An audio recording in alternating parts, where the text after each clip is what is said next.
Dans cette nouvelle vidéo, nous vous invitons à découvrir le récit captivant de Fadime Sahindal, une femme remarquable dont le parcours est marqué par la bravoure, la lutte pour l'indépendance et le drame. Cette histoire nous transporte en Scandinavie, plus précisément en Suède, où Fadime a grandi au sein d'une famille kurde. Malgré les défis et les obstacles qui ont jalonné sa vie, Fadime a su défier les normes sociales et engager un débat national sur l'intégration ethnique et les violences familiales. Préparez-vous à être ému et inspiré par cette histoire poignante. Fadime Sahindal, une femme d'origine kurde, est née le 2 avril 1975 dans un village situé à la périphérie d'Elbistan, dans le sud-est de la Turquie. Elle a passé ses premières années dans un environnement rural où sa famille était impliquée dans l'agriculture et l'élevage d'animaux. Fadime est la troisième d'une fratrie de 6 enfants, comprenant 4 sœurs et un petit frère nommé Mesut. À l'âge de 3 ans, son père Rami a émigré en Suède, où il avait des proches. 4 ans plus tard, le reste de la famille l'a rejoint et s'est installé à Uppsala, à environ 78 km de Stockholm. Ce déménagement a entraîné un changement radical dans leur mode de vie. Mais tout ne s'est pas déroulé comme prévu. Fadime a intégré une école suédoise où sa liberté a commencé à être restreinte. Après les cours, elle était tenue de rentrer directement chez elle pour aider sa mère dans les tâches domestiques, et elle était souvent interdite de jouer ou de participer à des activités avec d'autres enfants en dehors des heures de classe. Le simple fait d'aller à l'école et de socialiser avec d'autres jeunes a ouvert les yeux de Fadime sur un mode de vie très différent de celui auquel elle était habituée dans son pays d'origine et au sein de sa famille kurde. Son père, Rami, n'avait aucune intention d'assimiler sa famille à la culture suédoise, ce qui signifiait que toute désobéissance mineure à ces règles strictes était punie par la violence physique. À l'adolescence, sa famille lui a annoncé qu'elle devait se rendre en Turquie pour épouser son cousin, une proposition qui allait à l'encontre des convictions nouvellement acquises de Fadime et qui a déclenché des menaces constantes ainsi que des conflits physiques avec son père et son frère. Malgré ses brillantes performances académiques, l'idée que Fadime puisse poursuivre des études universitaires était hors de question pour Rami, qui a même été jusqu'à dissimuler une lettre d'acceptation de l'université. Malgré l'opposition de sa famille, Fadime a entamé des études en sciences sociales, où elle a rencontré un jeune Suédois nommé Patrick, avec qui elle est tombée amoureuse. Pour sa famille, cette relation était perçue comme un rejet des traditions kurdes et une honte pour la famille. Au début, le couple se rencontrait en secret dans des lieux clos. Cependant, leur comportement a évolué et ils ont commencé à fréquenter des endroits publics. Lors d'une de leurs sorties, le père de Fadime les a surpris, réagissant avec colère envers sa fille et proférant des menaces envers les jeunes amoureux. Malgré ces obstacles, Patrick n'a pas abandonné et a sollicité le soutien de ses parents pour rencontrer la famille de Fadime, espérant les convaincre d'accepter leur relation. Lorsque les parents de Patrick ont tenté de discuter avec la famille de Fadime, ils ont été violemment rejetés. À ce moment, Fadime a réalisé que sa vie se transformait en cauchemar. Dans une tentative de fuir cette situation, elle a décidé de quitter la maison familiale et de s'installer à Sundsvall. Cependant, même cette distance n'a pas suffi, car son frère Mesut l'a rapidement retrouvée, proférant des menaces à son encontre. Consciente que ces menaces étaient sérieuses, Fadime s'est tournée vers la police suédoise pour obtenir de l'aide. Cependant, les autorités lui ont conseillé de régler le conflit en parlant calmement à sa famille, ne comprenant pas la gravité de la situation.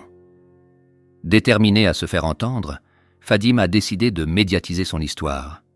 Contrairement à la réaction de la police, les médias suédois se sont montrés captivés par son récit. Fadime a été interviewée par plusieurs médias, et même l'Agence suédoise de santé publique a réalisé un documentaire sur son histoire. Utilisant cette tribune, elle a exposé les difficultés rencontrées par les jeunes filles kurdes en Suède, y compris l'opposition de leur famille à leur intégration dans la société suédoise, ainsi que les punitions sévères et les menaces auxquelles elles-mêmes étaient confrontées. Cette histoire a déclenché un débat national en Suède sur l'intégration ethnique, les politiques visant à résoudre ces problèmes et le manque de protection des victimes par la police, suscitant une indignation publique. Les autorités policières ont finalement décidé d'intervenir pour aider Fadime. Elles lui ont fourni un dispositif d'alarme et ont même proposé de l'aider à obtenir une identité secrète.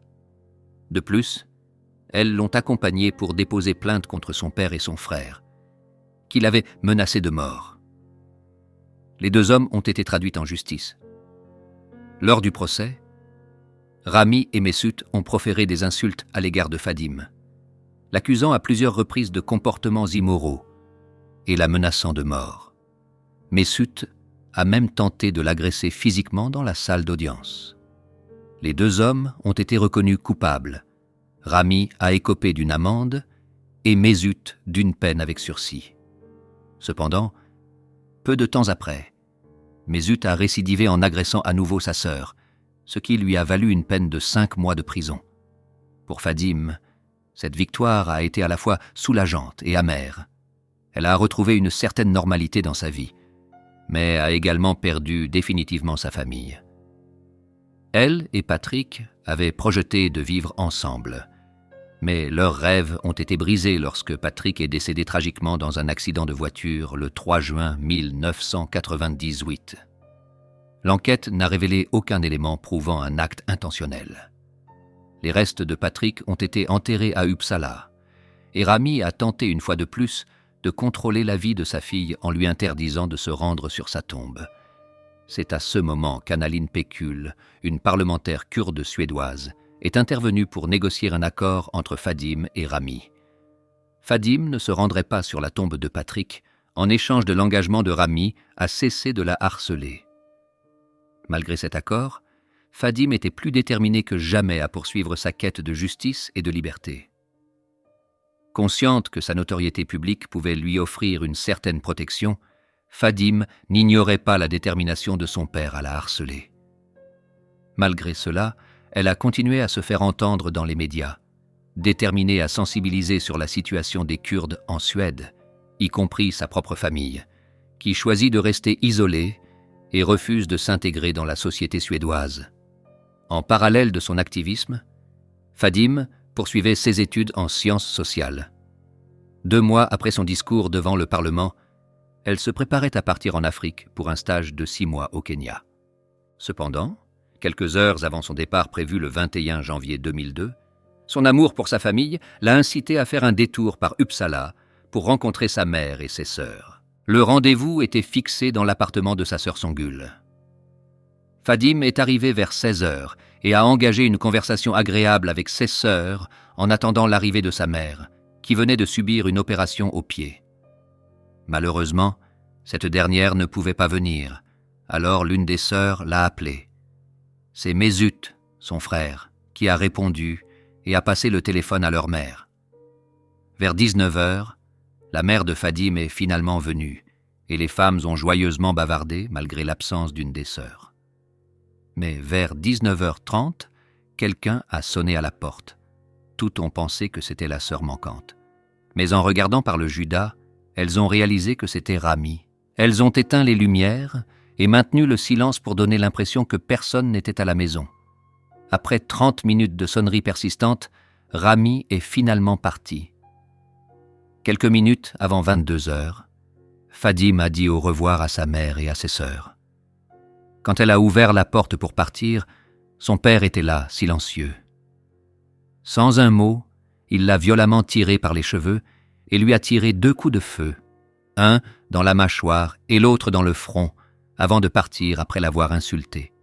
Songül, la seule à avoir appelé les secours, a raconté avec désespoir que son père avait tué sa sœur. La police et les médecins sont arrivés rapidement, mais il était trop tard. Rami a été arrêté peu après minuit et a avoué lors de son interrogatoire le lendemain. Il a affirmé que sa fille avait causé du tort à sa famille en étant une prostituée, mais que le problème était maintenant réglé. Depuis qu'elle avait rejeté le mariage avec son cousin en Turquie et entretenu une relation avec un Suédois, Fadime savait que sa vie était en danger à tout moment. Elle avait exprimé le souhait de ne pas avoir de funérailles religieuses, mais d'être enterrée près de Patrick. Le 4 février 2002, les funérailles de Fadime ont eu lieu à la cathédrale d'Uppsala, avec la présence de la princesse Victoria, de membres du Parlement suédois et de ministres du gouvernement. La cathédrale était remplie de fleurs, et la musique a accompagné chaque étape de la cérémonie. Contrairement aux traditions, ce sont 6 femmes qui ont porté le cercueil à la sortie de la cathédrale. La cérémonie a été diffusée à la télévision, conformément aux souhaits de Fadime. Elle a été inhumée à côté de Patrick. Quelques mois plus tard, Rami a été jugé devant le tribunal d'Uppsala. Il a qualifié sa fille de prostituée et a avoué l'avoir tuée pour l'honneur de la famille. Seul Songül a témoigné contre lui, avant de souffrir d'une dépression nerveuse et d'être hospitalisé en psychiatrie. Le 3 avril 2002, Rami a été déclaré coupable d'assassinat, principalement sur la base de ses aveux et du témoignage de sa fille Songül. Il a été condamné à la réclusion criminelle à perpétuité. Rami a fait appel de cette décision le 24 avril 2002. Devant la cour d'appel, il a nié ses aveux, prétendant qu'une personne qu'il a refusé de nommer avait commis le meurtre et l'avait ensuite contraint à en prendre la responsabilité. Malgré le témoignage de son épouse en sa faveur, la cour d'appel a jugé cette nouvelle version des faits peu crédible et a confirmé sa condamnation à perpétuité le 31 mai 2002. Le 20 novembre 2014, Songül, la seule membre de la famille à avoir témoigné contre son père, a été retrouvée morte dans la même maison où sa sœur avait été tuée. La police n'a trouvé aucune preuve d'acte criminel et les restes de Songül ont été enterrés aux côtés de sa sœur. En 2014, Rami a publié un livre dans lequel il décrit le meurtre de sa fille et affirme ne pas le regretter. Le 8 avril 2014, le frère de Fadime, Mesut Sahindal, a été abattu par des policiers dans une rue d'Uppsala alors qu'il les menaçait avec des couteaux. En 2015, la cour d'appel a augmenté la peine de Rami à 24 ans d'emprisonnement. En août 2018, Rami Sahindal a été libéré de prison après avoir purgé les 2/3 de sa peine. Merci du fond du cœur d'avoir partagé ce moment avec nous. Votre soutien et votre engagement font toute la différence. Restez connectés pour de nouvelles aventures et du contenu inspirant à venir. Ensemble, nous sommes une communauté forte et pleine de positivité. Prenez soin de vous et à très bientôt dans nos prochaines vidéos.